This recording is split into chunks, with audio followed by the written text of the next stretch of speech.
Witam Państwa. Nasz Włocławek.pl. Zapraszamy na nasze wiadomości.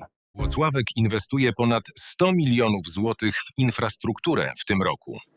Władze Włocławka zapowiadają kontynuację dużych inwestycji drogowych. Budżet na 2026 rok zakłada wydatki przekraczające 100 milionów złotych. Fundusze pozwolą m.in. na budowę przedłużenia ulicy Letniej oraz Barskiej. Powstaną nowe parkingi przy ulicach Kapitulnej, Robotniczej, Chmielnej oraz ponad 100 bezpłatnych miejsc przy Szpitalu Wojewódzkim. W planach jest też rozbudowa sieci ścieżek rowerowych za ponad 12 milionów złotych. Równolegle toczą się niezbędne procedury związane z budową miejskiej stacji paliw na osiedlu Kazimierza Wielkiego. No i mam nadzieję, że już te wszystkie złe rzeczy, które miały się wydarzyć na tej budowie, już się wydarzyły. Tylko że proszę zwrócić uwagę, że my już narzekamy, jak jest Połówkowo-Królewiecka zamknięta, ale ona za chwilę będzie całkowicie zamknięta. Dlatego stąd to nasze wymuszanie, żeby chociażby do Świętego Antoniego było w jakiejś formie przejezdne. Ono też jest przejezdne, tylko połówkowo, więc te utrudnienia są znaczące, mamy tego świadomość i za to przepraszam. W naszym mieście powstanie wielki park na terenach o tragicznej historii z czasów wojny. Włocławek ogłosił przetarg na budowę 15-hektarowego parku na terenie dawnego osiedla Grzywno. Powstaną tam boiska, pump track, tężnia solankowa oraz pomosty nad jeziorem. Inwestycja ma jednak głęboki wymiar historyczny. W grudniu 1939 roku Niemcy spacyfikowali to dawne osiedle, wypędzając mieszkańców i mordując ponad 100 z nich. Zabudowania zrównano z ziemią i zalesiono. Dziś, dzięki środkom z polsko-szwajcarskiego programu rozwoju, teren ten zyska nowe życie, pozostając jednocześnie miejscem pamięci o dramatycznych losach dawnych włocławian. Wiosenne brzmienia w szkole muzycznej. Zbliża się koncert dla dzieci.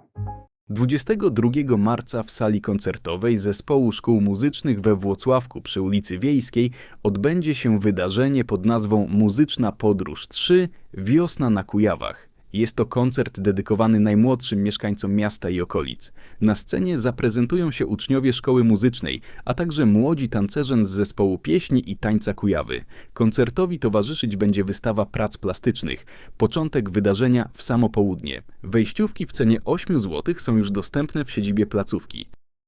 Bydgoska policja przejęła nielegalne substancje warte miliony złotych. Kryminalni z Komendy Wojewódzkiej w Bydgoszczy przeprowadzili spektakularną akcję. W jednym z mieszkań odkryto magazyn, w którym znajdowało się ponad 170 kg narkotyków, w tym kokaina, marihuana i substancje krystaliczne. Ich czarnorynkowa wartość to 7,5 miliona złotych. Zatrzymano 28-latka oraz jego 22-letniego wspólnika. Obaj usłyszeli poważne zarzuty i najbliższe 3 miesiące spędzą w areszcie. W ciągu ostatniego kwartału policja w regionie przejęła łącznie 300 kg nielegalnych środków. Nowa wystawa w Browarze B. Poznaj artystyczny świat Wojciecha Kowalika. 20 marca o godzinie 17 w Centrum Kultury Browar B we Włocławku odbędzie się wernisaż wystawy Wojciecha Kowalika. Ekspozycja nosi tytuł Kocham jutro malowane.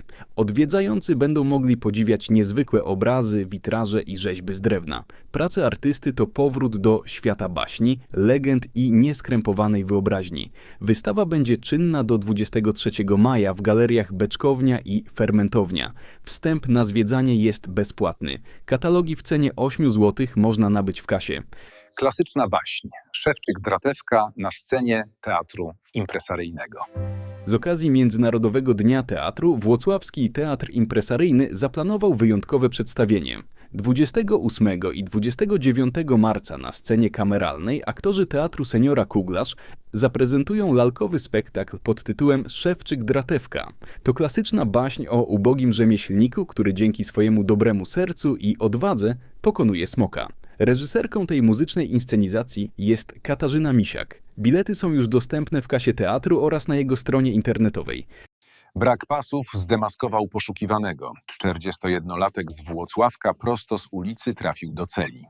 W czwartek na ulicy Kapitulnej włocławska drogówka zatrzymała kierowcę Toyoty za brak zapiętych pasów. Szybko okazało się, że to najmniejszy problem 41-latka. Mężczyzna miał cofnięte uprawnienia do kierowania pojazdami, a badanie wykazało obecność amfetaminy w jego organizmie. Dodatkowo policjanci znaleźli narkotyki w jego kieszeni. Co najważniejsze, kierowca figurował w systemie jako poszukiwany przez sąd apelacyjny w Gdańsku. W piątek został przewieziony do zakładu karnego, gdzie spędzi najbliższe 3 miesiące. Grożą mu również kolejne wyroki. To wszystko na dzisiaj. Dziękujemy, że byliście Państwo z nami. Za wszystkie polubienia i subskrypcje będziemy wdzięczni. Do zobaczenia.